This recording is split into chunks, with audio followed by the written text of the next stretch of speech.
Overall, like, what is your message with the song? Because again, we can kind of dissect the lyrics and get what you're saying, but I think you've been pretty clear about, like, what's the overall message of the song? Like, what do you want people to walk away with? I want them to walk away with, I want like any man or person who identifies with what I'm saying in the song to rethink their actions, you know, to know that, like, they're not welcome in my life, at least, you know, like, that's why it says, like, if you're a deadbeat daddy, don't come around. Like, I don't want to fucking you. I don't want to look at you. I don't want you calling me. Like, if you subscribe to any of these, like, these characteristics, I don't want that energy in my life, you know, from anyone. And then for, like, people who resonate with the message of, like, maybe being a single parent or just having, like, a deadbeat dad or just, like, a parent who is not present, I want them to feel empowered and know that, like, they're better off, you know? They're better off not having that inconsistent person in their life than having them there and just feeling like they're still not there, you know? They're still not really present. I want them to feel empowered and knowing that, like, they're not alone, that it's not their fault. The same thing for children who, you know, who, like, maybe their dad isn't around. Like, I want them to know it's not their fault that they're not around. Like, there's something fundamentally wrong with that person. Maybe their own father wasn't there for them, or maybe they, you know, have abandonment wounds of their own, or parent wounds of their own. And yeah, I just want them to go away after hearing the song knowing that, like, they can also express their emotions too, right? Through music, through dance, through yelling. That's why I encourage y'all to yell with me, right? Because it's like a release, right? That's what the song feels like for me. It feels like I'm releasing this pain, this anger. I don't feel angry anymore. I'm having the time of my life, you know? Like, I'm having a good old time now because I released it.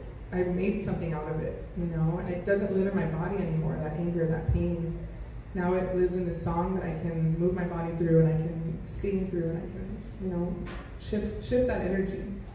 So that's what I hope for people that listen to it too. Yeah, and I know we want to kind of move on to the next part because later we're going to have a little bit of a panel where we can really dive more into the whole Deadbeat Daddy concept. But I think you were just speaking to, like, what it's done for you. I think, yeah, any last kind of ideas of, because I feel like more than anything, even the way I see you perform it, right? I see it's like you said, like, you're just letting it go, and that's, I think, a powerful message, right? That we can all do that. Sometimes it's in telling our stories, naming our stories, calling it what it is, right? Because I think there's fear sometimes of saying deadbeat daddy, like it's like a, you know, phrase, like we're not supposed to say, God forbid, you know, all the women are called and all kinds of stuff all the time, but God forbid we say that. So yeah, just what has that been to just let it out of your body and not feel even defined by that anymore?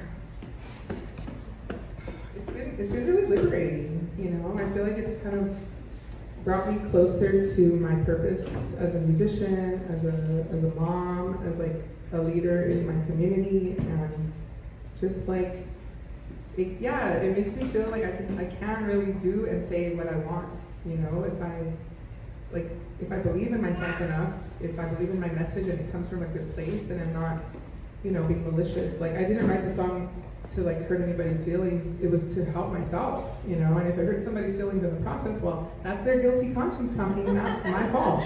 That's their problem, not yours. But, yeah, I think it's honestly been a way for me to tell my story, you know, and not just my story, but my mom's story and my grandma's story and my aunt's story and all the women in my family or in my circle who have had to deal with this kind of behavior, with taking on the weight of raising a family and taking care of a home by yourself, you know, or with very little support. And also my friends, like, you all will hear from Dr. Michael in a little bit, but there were friends that I reached out to say, like, hey, what's your experience, you know, and they helped me, they inspired me to write the lyrics, you know, like, so it's not just my story. telling your story is powerful, you know? Like, telling your story is what brings people together. It's what creates connection. It's what helps us realize that we're not alone, you know, that we have more in common usually than we think. But it does require vulnerability, so it requires us to be real about how we feel, even if it's scary, even if it hurts, and even if it makes other people feel bad. And I think that's what liberates us, you know, is like not feeling like we have to push everything down all the time and hide how we really feel. We can say the thing, that even if it's hard, and it doesn't have to be just saying it. It can be through a poem or writing a story or writing a song or whatever that looks like for you, that outlet. I love it.